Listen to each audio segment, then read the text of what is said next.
কষ্ট আজ সার্থক হয়েছে বন্ধু। আজ থেকে আমাদের আর কোনো দুঃখ কষ্ট থাকবে না। জানিস বন্ধু, নিজেদের চাষ করা এই সবজি শহরের বাজারে বিক্রি করতে যাব শুনে বাবা অমত করেছিলেন। গ্রামের বেশিরভাগ জমি জমা জোয়ারদারের কাছে বন্ধক থাকা মানে এই নয় যে জমির ফসলও নামমাত্র দামে তাদের দিয়ে দিতে হবে। জোয়ারদারের অত্যাচার এতদিন মুখ বুজে সহ্য করেছি, কিন্তু আর নয়। সাব্বাস বন্ধু, সাব্বাস। তোমার প্রতিবাদী কণ্ঠস্বর চির অম্লান হোক। বিপদে আপদে এই বন্ধু সবসময় তোমার পাশে থাকবে। বন্ধু, আমার ছেলে লেখাপড়া, বোনের চিকিৎসা, সংসার কোনো কিছু নিয়ে আমাকে আর ভাবতে হবে না।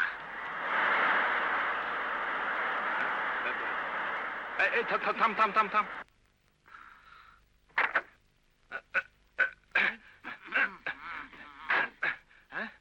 ওই শালা চোর, তোর এত বড় স্পর্ধা! মালিকের হুকুম না নিয়ে তুই ফসলের খেতে হাত দিয়েছিস।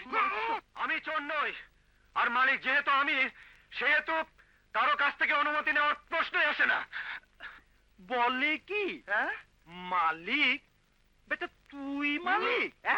ওই শালা মালিকের বাচ্চা মালিক। মালিক কেমন দেখতে জানিস? ওই দেখ,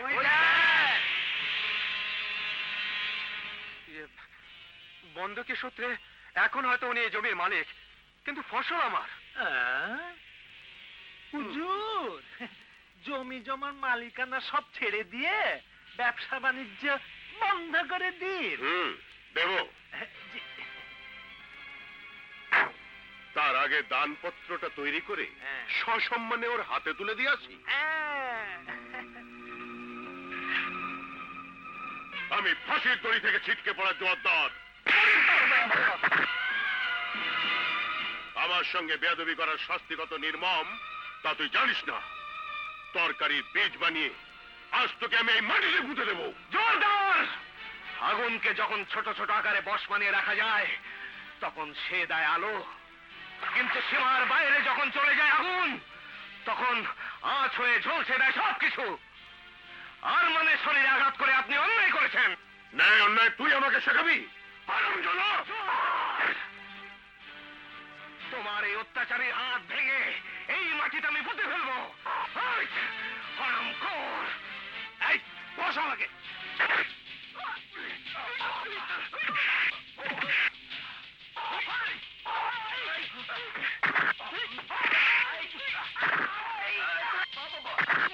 আমাকে মারছিস, সমানে মারছিস।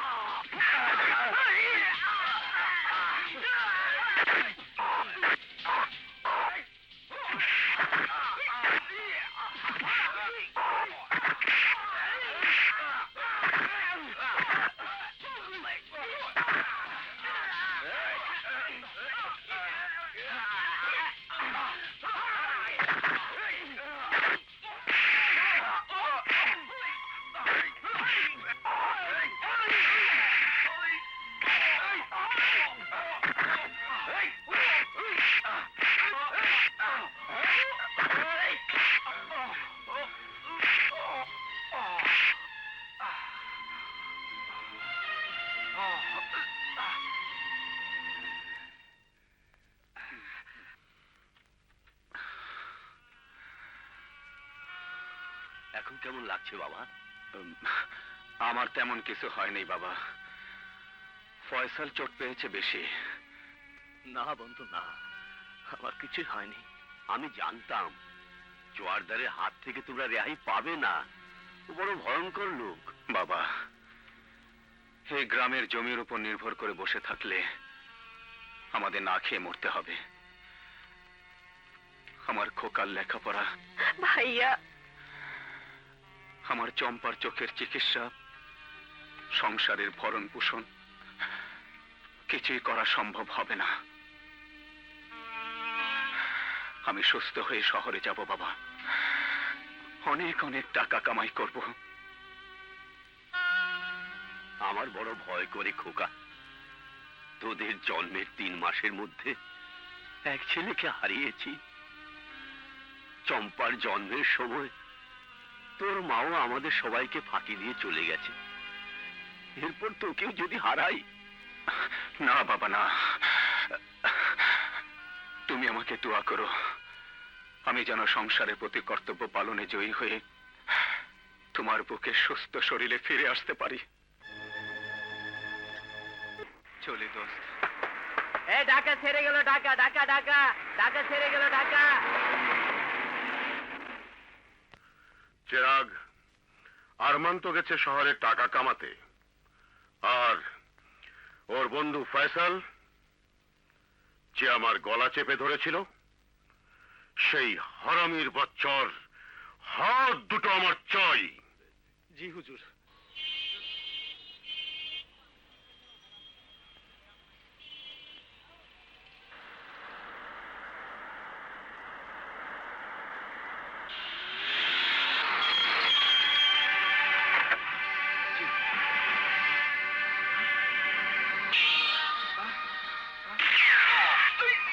ওরে বাবা রে!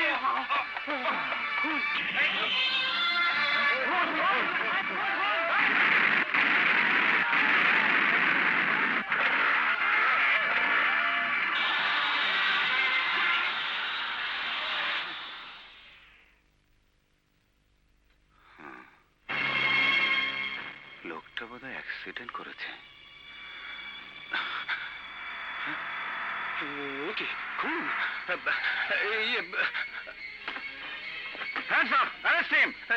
না না, আমি খুন করিনি। যা বলবার থানায় গিয়ে বলবেন। আমি খুন করিনি, বিশ্বাস করুন আমি খুন করিনি।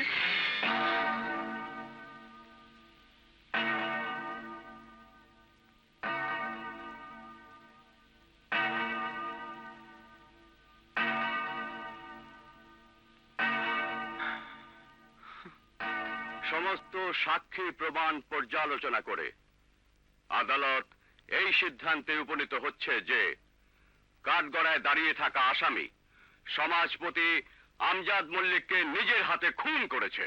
না! অতএব বাংলাদেশ দণ্ডবিধির ৩০২ ধারা মোতাবেক তাকে মৃত্যুদণ্ডে দণ্ডিত করা হলো। আমি কাউকে খুন করিনি, আমি কাউকে খুন করিনি, আমি কাউকে খুন করিনি। জজ সাহেব, জজ সাহেব, আমি কাউকে খুন করিনি, আমাকে ছেড়ে দাও। আমি কাউকে খুন করিনি, আমি কাউকে খুন করিনি, আমি কাউকে খুন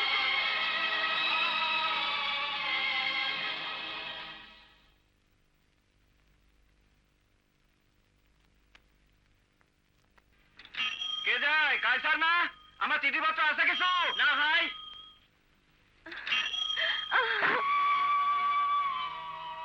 চম্পা, রক্ত দেখতে পাও না বলে ভাগ্য আজ আবার তোমার কপাল থেকে রক্ত ঝরালো। যার চোখে পৃথিবীটাই অন্ধকার, তার ভাগ্য বলে কিছু নেই কায়সার ভাই। ভাইয়ার জন্য আমার বুকের মধ্যে যে রক্তের স্রোত বইছে, তার কাছে আমার কপালের রক্ত কিছুই নয়। চম্পা, ভাইয়ার একটি খবরের জন্য প্রতিদিন অতি আগ্রহে বসে থাকি। তোমার সাইকেলের ঘন্টার শব্দ আমাকে স্থির থাকতে দেয় না কায়সার ভাই, তাই তো ঘর থেকে ছুটে বেরিয়ে আসি। তোমাকে কথা দিলাম চম্পা, ভাইয়া যতদিন ফিরে না আসবে ততদিন ওই সাইকেলের ঘন্টা আমি আর বাজাবো না, আমি আর বাজাবো না।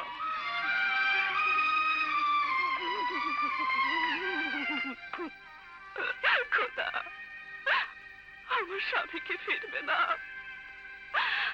সে যেখানে যে অবস্থায় থাকুক, তুমি তাকে ভালো রেখো খোদা, ভালো রেখো।